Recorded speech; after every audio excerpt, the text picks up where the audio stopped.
सभी फ्रेंड्स को मेरा प्यार भरा नमस्कार। आज की इस वीडियो में हम जानेंगे कि गजलक्ष्मी व्रत की कथा क्या है। हिंदू धर्मशास्त्रों के अनुसार भाद्रपद शुक्ल अष्टमी से अश्विनी कृष्ण अष्टमी तक हाथी पर सवार माँ लक्ष्मी देवी गजलक्ष्मी की पूजा अर्चना की जाती है। इनकी पूजा से अच्छी सेहत तथा सुखी जीवन की कामना की पूर्ति होती है। 16 दिनों तक चलने वाले इस व्रत की कथा अब हम सुनेंगे। इस बार यह व्रत 22 सितंबर 2023 से शुरू होकर के 6 अक्टूबर को इसका समापन हो रहा है। तो सभी बोलिए विष्णु भगवान की जय, माँ लक्ष्मी की जय। एक समय महर्षि श्री वेदव्यास जी हस्तिनापुर पधारे। उनका आगमन सुन महाराज धृतराष्ट्र उनको आदर सहित राजमहल में ले गए। स्वर्ण सिंहासन पर विराजमान कर उनका पूजन किया। श्री व्यास जी से माता कुंती तथा गांधारी ने हाथ जोड़कर प्रश्न किया, हे महामुने, आप त्रिकालदर्शी है, अतः आपसे हमारी प्रार्थना है कि आप हमको कोई ऐसा सरल व्रत एवं पूजन बताएं जिससे हमारा राज्य, लक्ष्मी, सुख संपत्ति, पुत्र पौत्र आदि व परिवार से सुखी रहे। इतना सुन श्री वेदव्यास जी कहने लगे, हम एक ऐसे व्रत का पूजन व वर्णन कहते हैं जिससे सदा लक्ष्मी जी का निवास होकर सुख समृद्धि की वृद्धि होती है। यह श्री महालक्ष्मी जी का व्रत है। इसे गजलक्ष्मी व्रत भी कहा जाता है, जिसे प्रतिवर्ष अश्विन कृष्ण अष्टमी को विधिवत किया जाता है। हे महामुने, इस व्रत की विधि हमें विस्तार पूर्वक कृपा कर बताइए। यह बात गांधारी और कुंती ने व्यास जी से बोली। तब व्यास जी बोले, हे देवी, यह व्रत भाद्रपद शुक्ल अष्टमी से प्रारंभ किया जाता है। इस दिन स्नान करके 16 सूत के धागों का डोरा बनाए, उसमें 16 गांठ लगाए, हल्दी से पीला करे, प्रतिदिन 16 दूब व 16 गेहूं डोरे को चढ़ाएं। अश्विन कृष्ण अष्टमी के दिन उपवास रखकर मिट्टी के हाथी पर श्री महालक्ष्मी जी की प्रतिमा स्थापित कर विधि पूर्वक पूजन करें।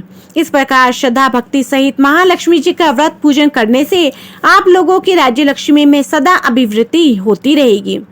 इस प्रकार व्रत का विधान बताकर श्री वेदव्यास जी अपने आश्रम में प्रस्थान कर गए।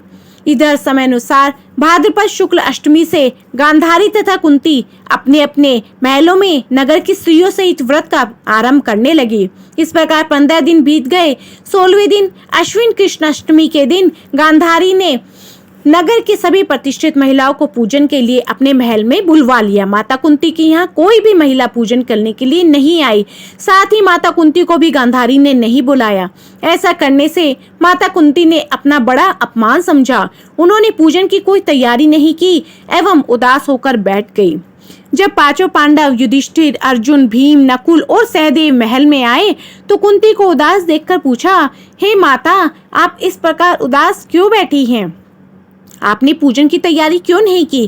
तब माता कुंती ने कहा, हे पुत्र, आज महालक्ष्मी जी के व्रत का उत्सव गांधारी के महल में मनाया जा रहा है। उन्होंने नगर की समस्त महिलाओं को बुला लिया और उसके 100 पुत्रों ने मिट्टी का एक विशाल हाथी बनाया है, जिसके कारण सभी महिलाएं उस बड़े हाथी का पूजन करने के लिए गांधारी के यहाँ चली गई, लेकिन मेरे यहाँ नहीं आई। यह सुनकर अर्जुन ने कहा, हे माता, आप पूजन की तैयारी करें और नगर में बुलावा लगवा दें कि हमारे यहाँ स्वर्ग से ऐरावत हाथी की पूजा होगी। इधर माता कुंती ने नगर में ढिंढोरा पिटवा दिया और पूजा की विशाल तैयारियां होने लगी। उधर अर्जुन ने बाण के द्वारा स्वर्ग से ऐरावत हाथी को बुला लिया। इधर सारे नगर में शोर मच गया कि कुंती के महल में स्वर्ग से इंद्र का ऐरावत हाथी पृथ्वी पर उतार कर पूजा जाएगा। समाचार को सुनकर नगर के सभी नर नारी, बालक एवं वृद्धों की भीड़ एकत्र हो गई। उधर गांधारी के महल में हलचल मच गई। वहां एकत्र हुई सभी महिलाएं अपनी अपनी थालियां लेकर कुंती के महल की ओर जाने लगी। देखते ही देखते कुंती का सारा महल ठसाठस भर गया। माता कुंती ने ऐरावत को खड़ा करने हेतु अनेक रंगों के चौक पुरवाकर नवीन रेशमी वस्त्र बिछवा दिए। नगरवासी स्वागत की तैयारी में फूल माला, अबीर, गुलाल, केसर हाथों में लिए पंक्तिबद्ध खड़े हो गए। जो स्वर्ग से ऐरावत हाथी पृथ्वी पर उतरने लगा तो उसके आभूषणों की ध्वनि गूंजने लगी। ऐरावत के दर्शन होते ही जय जयकार के नारे लगने लगे। सायंकाल के समय इंद्र का भेजा हुआ हाथी ऐरावत माता कुंती के भवन के चौक में उतर गया। तब सब नर नारियों ने पुष्पमाला, अबीर, गुलाल, केसर आदि सुगंधित पदार्थ चढ़ाकर उनका स्वागत किया। राज्य पुरोहितों द्वारा ऐरावत पर महालक्ष्मी जी की मूर्ति स्थापित करके वेद मंत्रोच्चार द्वारा पूजन किया गया। नगरवासियों ने भी महालक्ष्मी पूजन किया।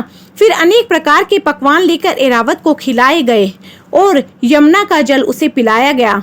राज्य पुरोहितों द्वारा स्वस्ति वाचन करके महिलाओं द्वारा महालक्ष्मी का पूजन कराया गया। 16 गांठों वाला डोरा लक्ष्मी जी को चढ़ाकर अपने अपने हाथों में बांध लिया गया। ब्राह्मणों को भोजन कराया गया। दक्षिणा के रूप में स्वर्ण आभूषण, वस्त्र आदि दिया गया। तत्पश्चात महिलाओं ने मिलकर मधुर संगीत लहरियों के साथ भजन कीर्तन कर संपूर्ण रात्रि महालक्ष्मी व्रत का जागरण किया। दूसरे दिन प्रातः राज्य पुरोहित द्वारा वेद मंत्रोच्चार के साथ जलाशय में महालक्ष्मी जी की मूर्ति का विसर्जन किया गया। फिर ऐरावत को विदा कर इंद्रलोक को भेज दिया गया। इस प्रकार जो स्त्रियां श्री महालक्ष्मी जी का विधि पूर्वक व्रत एवं पूजन करती हैं, उनके घर धन धान्य से पूर्ण रहते हैं तथा उनके घर में महालक्ष्मी जी सदा निवास करती है। इस हेतु महालक्ष्मी जी की यह स्तुति अवश्य बोलनी चाहिए। महालक्ष्मी नमस्तुभ्यं नमस्तुभ्यं सुरेश्वरी, हरिप्रिय नमस्तुभ्यं नमस्तुभ्यं दयानिधे। बोलो महालक्ष्मी माता की जय। तो फ्रेंड्स, आपको मेरी ये वीडियो अच्छी लगी है, यूज़फुल लगी है तो मेरी वीडियो को ज़्यादा से ज़्यादा लाइक, शेयर एंड सब्सक्राइब कीजिए और कमेंट में जय महालक्ष्मी अवश्य लिखिए।